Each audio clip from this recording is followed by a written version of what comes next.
الف لام را، یہ کتاب روشن کی آیتیں ہیں. ہم نے اس قرآن کو عربی میں نازل کیا ہے تاکہ تم لوگ سمجھ سکو. اے پیغمبر، ہم اس قرآن کے ذریعے سے جو ہم نے تمہاری طرف بھیجا ہے تمہیں ایک نہایت اچھا قصہ سناتے ہیں، اور تم اس سے پہلے بے خبر تھے. جب یوسف نے اپنے والد سے کہا کہ ابا، میں نے خواب میں 11 ستاروں اور سورج اور چاند کو دیکھا ہے، دیکھتا کیا ہوں کہ وہ مجھے سجدہ کر رہی ہیں.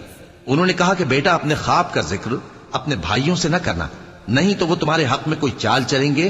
کچھ شک نہیں کہ شیطان انسان کا کھلا دشمن ہے، اور اسی طرح اللہ تمہیں برگزیدہ و ممتاز کرے گا اور خواب کی باتوں کی تعبیر کا علم سکھائے گا. اور جس طرح اس نے اپنی نعمت پہلے تمہارے دادا پر دادا ابراہیم اور اسحاق پر پوری کی تھی، اسی طرح تم پر اور اولاد یعقوب پر پوری کرے گا. بے شک تمہارا پروردگار سب کچھ جاننے والا ہے، حکمت والا ہے. ہاں، یوسف اور ان کے بھائیوں کے قصے میں پوچھنے والوں کے لیے بہت سی نشانیاں ہیں.